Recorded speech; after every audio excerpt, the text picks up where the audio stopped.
Thunder tore across the sky. Rain poured down in sheets, as if it wanted to wash away the muddy dirt road leading into the small town. A boy, about 6 years old, stood there, his clothes drenched, shivering as he clutched a worn-out teddy bear. He stood alone in the storm, his eyes red but without shedding a single tear, almost as if he feared that if even one drop fell, all hope would disappear. From afar, a shadowy figure emerged through the rain. An old, dark army coat clung to his frame, smeared with mud. On his right shoulder, the outline of a long scar was still visible beneath the fabric. That was Ethan Cole, a former soldier who had served overseas, now returned home but no longer welcomed as a hero. He walked slowly, his gaze cold, not even pausing as he passed the boy.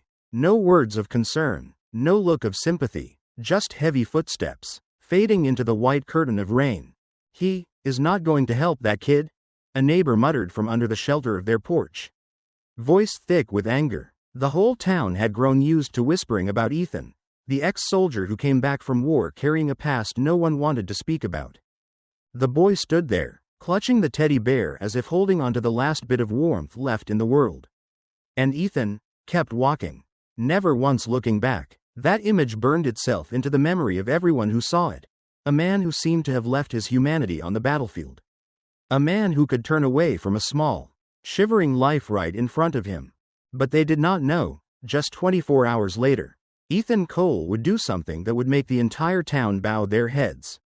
And that story, starting from this cold moment, would change everything. Ethan Cole had once been among the most elite soldiers of the 75th Ranger Regiment. 6 years in the military, 3 deployments overseas. He was no stranger to the sound of bullets slicing through the air or the acrid smell of gunpowder. People used to call him the Shield, the Living Shield, because during a notorious mission, Ethan had thrown himself in front of his team during an ambush. He survived, but the long scar on his right shoulder was a permanent reminder of that day. One would think that when he came home, he would be welcomed as a hero. But reality was colder than flying shrapnel. His father had passed away. His mother had developed a heart condition, and the woman he loved most had left him for another man. On the divorce papers, there were only a few short lines. "I cannot spend the rest of my life with a ghost from the battlefield." With no family, no job, and no direction, Ethan chose to live quietly in a cheap rental apartment on the outskirts of town. The townspeople looked at him with a mix of curiosity and caution. Some whispered that he had PTSD. Others said he was just a useless man who refused to fit in. He heard it all, but never reacted. His silence only made them believe the worst. Ethan's quiet life changed on an early winter afternoon. A letter arrived from a lawyer. His distant uncle had just passed away, leaving him an old wooden house on the edge of town. No one in the family wanted it because it was rumored to be filled with nothing but junk.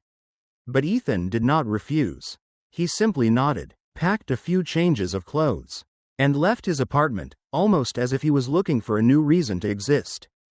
The day he set foot on the property, the sky was overcast, the roof sagged, the paint peeled, and the front door groaned when opened. In the corner of the yard, an old American flag still hung silently, faded but never taken down. Ethan stood there staring at it for a long time, as if remembering something he did not want anyone else to know. The first neighbor to strike up a conversation was old Henry, the owner of the nearby auto repair shop.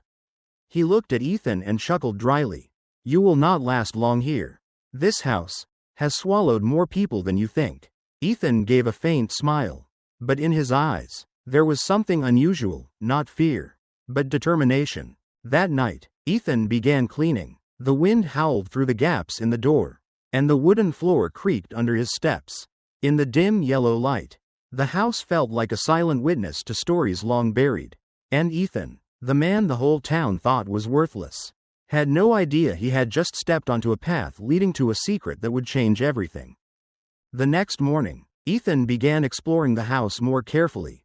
The dim light of dawn filtered through a torn curtain, casting a glow on dust particles drifting in the air.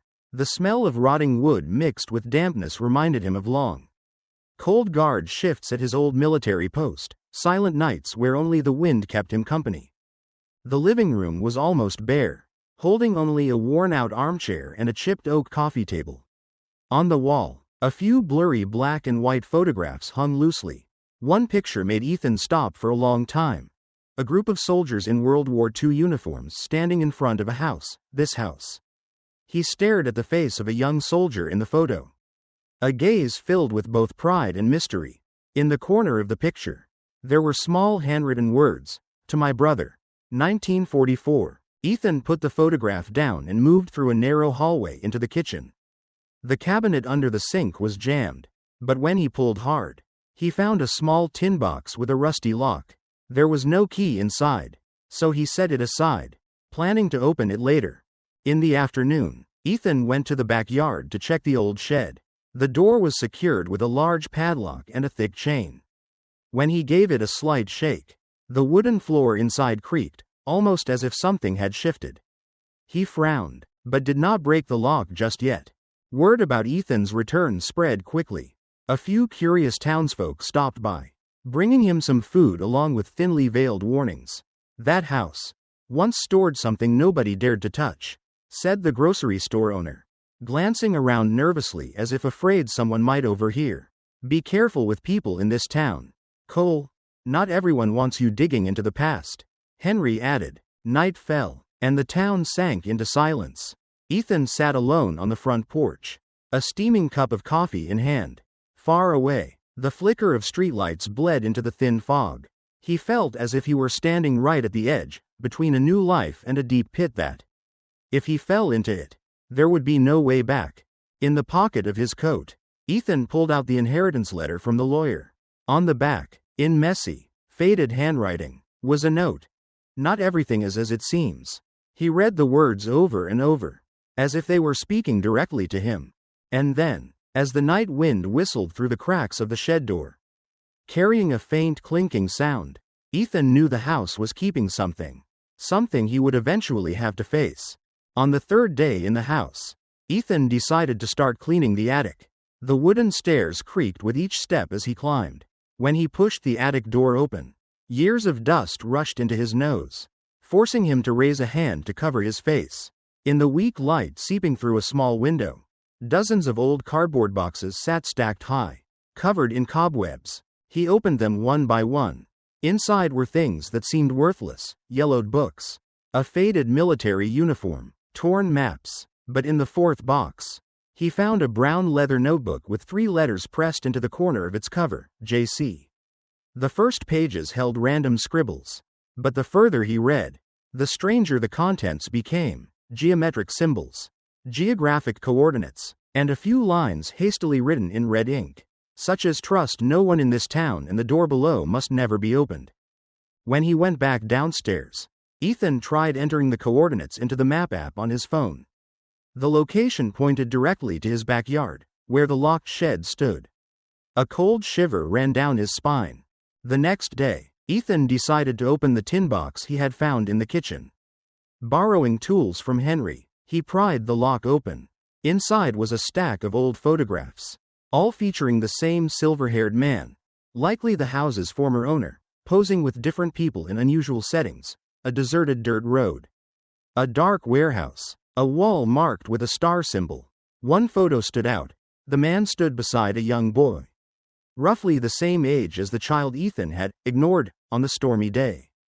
That evening, while rearranging the living room, Ethan heard soft footsteps from the backyard. Grabbing a flashlight, he stepped outside. In the dim beam, he saw a small figure near the shed, but as soon as the light hit it, the figure vanished. When Ethan reached the shed, the padlock was still in place, but the heavy chain had been shifted, as if someone had just touched it. On the 5th day, a stranger came to the house. He introduced himself as Paul Granger, an old friend of Ethan's uncle. Paul asked a few casual questions before shifting the conversation toward the shed. He seemed unusually interested, even offering, "If you do not use it, I can buy it from you for a very good price." His voice sounded like a suggestion, but his eyes carried something closer to a threat. Ethan refused. After Paul left, Ethan noticed the JC notebook on his table had been moved. He was certain he had placed it neatly before. Someone had read it, which meant Paul was not the only one watching this secret. That night, Ethan decided to sleep in the living room, his gun within arm's reach. Around 2 in the morning, the sound of the wind was replaced by something else, the faint clink of metal from the backyard. He jumped up and rushed outside. This time, the shed's padlock had been half cut. No one was in sight, only the sound of footsteps fading down the muddy road. Ethan knew his time was running out. If the secret inside the house, and especially in the shed, was important enough for others to risk breaking in, then they would not stop. And to understand why everything centered around this place, he needed to open that door before it was too late. The next morning, as the sun was just beginning to rise, Ethan returned to the attic to search for more clues. In a hidden corner, beneath an old tarp, he found a large wooden chest. The lock was rusty but intact. Inside were small tin boxes, each labeled by month and year, from 1943 to 1945. Opening one at random, Ethan found stacks of yellowed military documents stamped with the word, "Classified by the United States Army." Many pages referenced something called Operation Black Star, a name he had never heard made public. But what truly shook him was the final photograph in the box, a group of soldiers standing beside a jeep. In the back row, partly hidden behind the stern faces, was a man who looked exactly like Paul Granger, almost unchanged from the present day. Despite the picture being taken nearly 80 years ago, Ethan sank down onto the floor. Logic told him this was impossible, but every instinct screamed that he had just touched a secret capable of rewriting history and making him the next target. 3 days after the lock was broken, Ethan no longer stayed on the defensive. He knew his enemy was closing in and would return, this time. Possibly not just to search, but to remove anyone in their way. That afternoon, he stopped by Henry's repair shop, borrowing a new padlock and a few mechanical tools. Henry gave him a serious look. "Are you sure you want to get involved in this, Cole? There are things better left sleeping."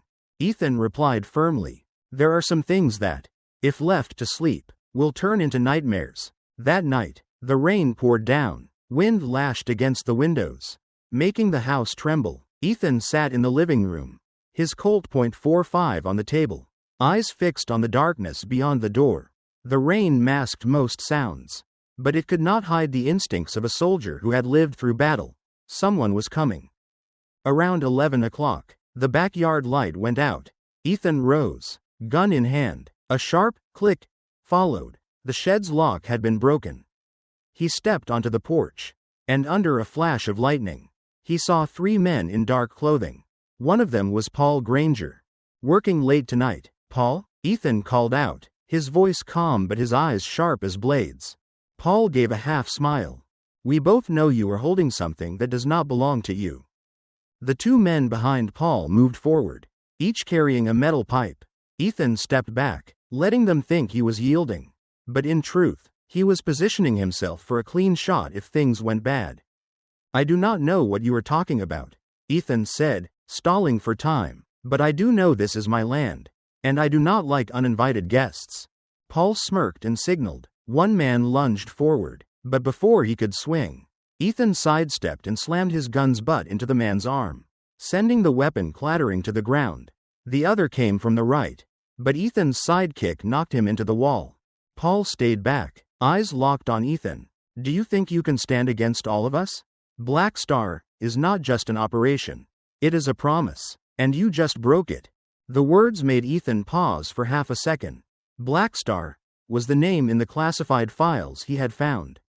Before he could ask, Paul drew a pistol and aimed it at Ethan's chest. "Give me the key, and you will live," Paul said evenly. Ethan's eyes flicked toward the shed. The door was now slightly ajar, rain blowing into its pitch-black interior. He knew that if Paul got whatever was inside, everything would be over, not just for him, but perhaps for the entire town. Feigning surrender, Ethan placed his Colt on the ground. Paul stepped closer, reaching for the key in Ethan's pocket. But when they were just a step apart, Ethan spun, slamming Paul to the wet ground and wrenching the gun from his hand. A shot rang out, grazing the shoulder of one of Paul's men, sending him fleeing into the storm.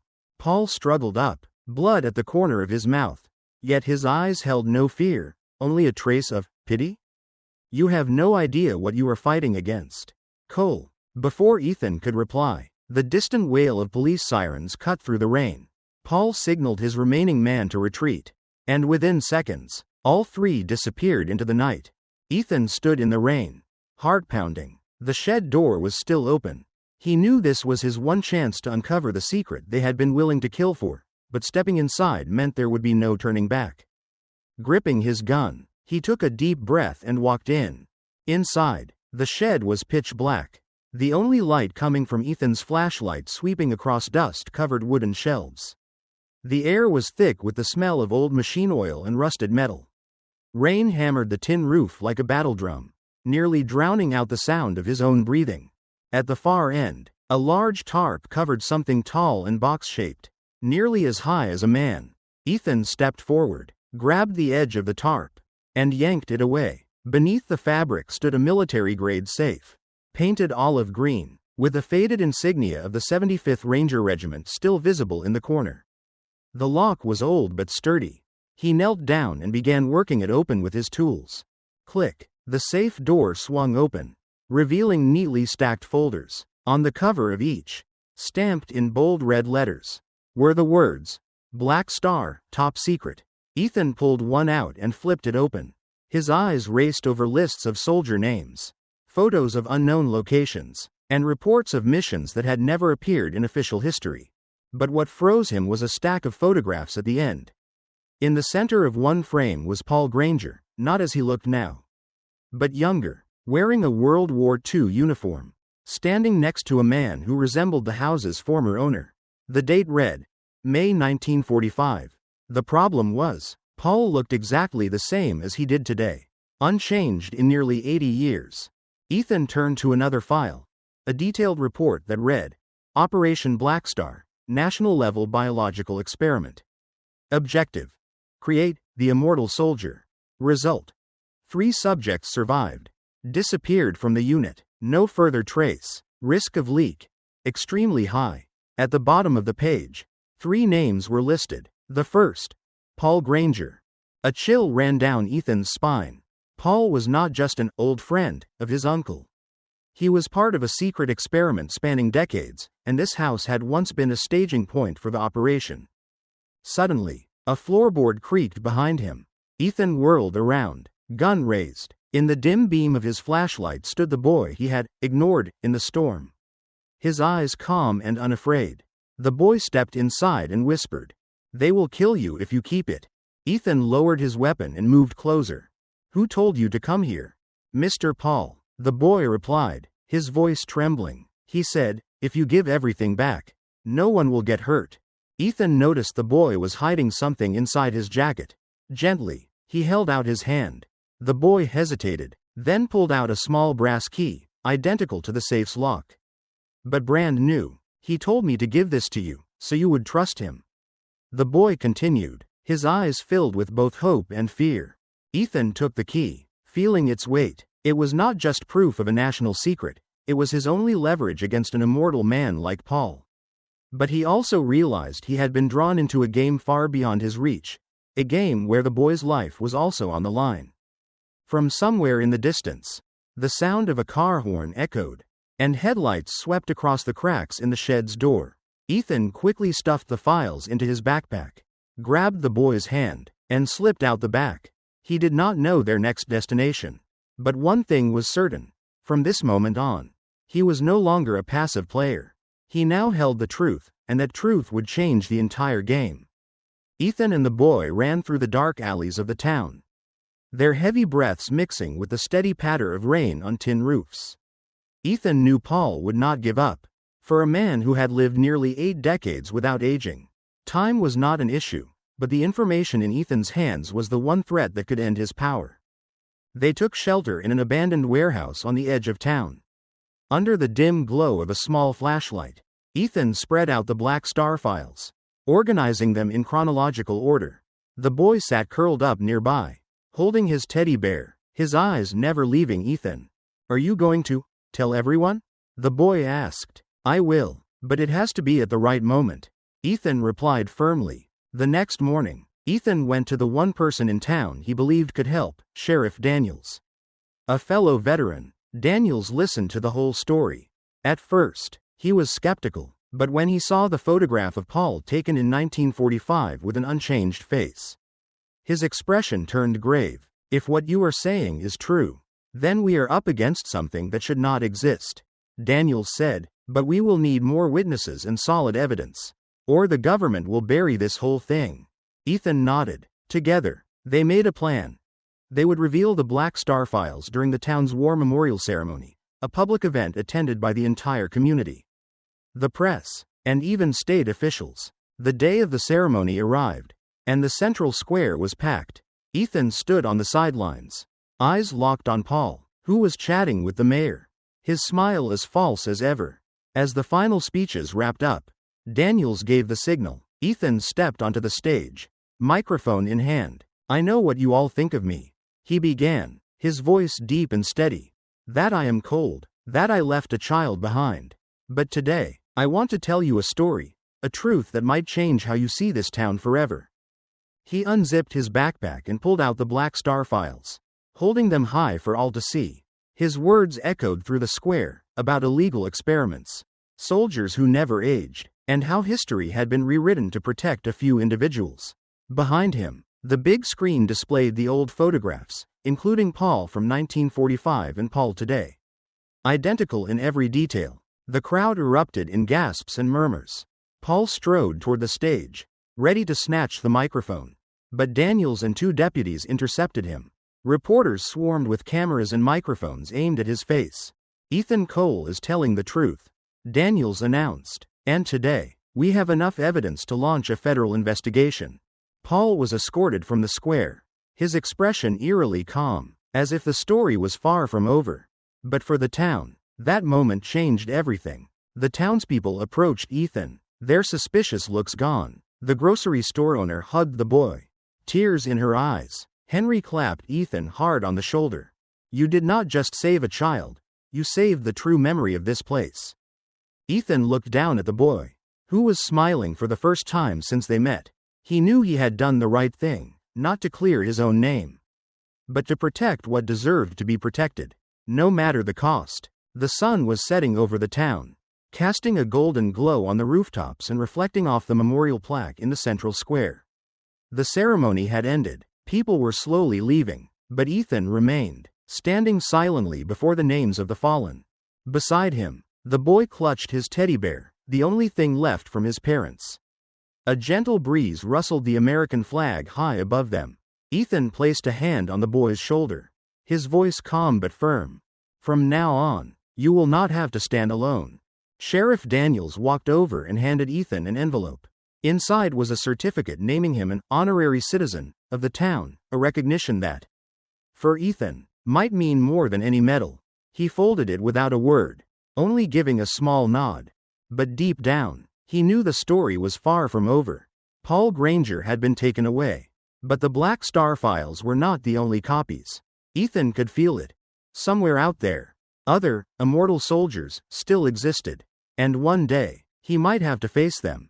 On his way back to the wooden house, Ethan stopped in front of the shed, now secured with a brand new lock. He had not destroyed the safe or burned the files. Instead, he had hidden them somewhere only he knew, not to conceal the truth, but to keep it safe for when the time came. That night, under the warm yellow light of the living room, Ethan sat at the wooden table while the boy worked on his homework across from him. This rare moment of peace made him realize that sometimes, protecting a life was more important than exposing the truth right away. He glanced toward the window, where the darkness was slowly swallowing the horizon. In his mind, a question kept repeating. Could he protect everyone when the truth was too big for one man to carry alone? Ethan knew only time would answer. But for now, he had reclaimed his honor and kept a child safe. It was the beginning of a new journey, one he would not walk alone. That night, while the town slept, Ethan sat alone on the porch, a hot cup of coffee in his hands, his eyes fixed on the empty road. Inside, the boy slept soundly, hugging his teddy bear as if afraid it might vanish. The night wind carried a chill, but also a rare sense of peace, something Ethan had not felt in years. He thought back to everything. The suspicious stares when he first returned. The whispers behind his back. And the moment he stood in the square, exposing a truth no one dared speak. He had not sought fame or praise, he had only done what he believed was right. And that was what had changed everything. But beneath the calm, Ethan knew the truth still lingered like a smoldering ember. Black Star was not over. Paul Granger was only one piece of a much larger puzzle. One day, that ember would flare up again. And when it did, it might not just be a small town caught in the fire. Ethan wondered, if that day came, would he be ready to sacrifice everything again, even the peaceful life he had just found? He glanced at the boy's bedroom door, then back at the dark road ahead. In that moment, Ethan understood that every choice carried a price. Some decisions would make people misunderstand or even despise you, but if you did not act, no one else would. And now, he wanted to leave you with this question. Yes, you, the one hearing this story. If you knew a truth that could save lives, but revealing it meant the whole world would misunderstand you, would you have the courage to speak out? Share your thoughts, because sometimes, one honest answer can be the beginning of a change greater than we can imagine.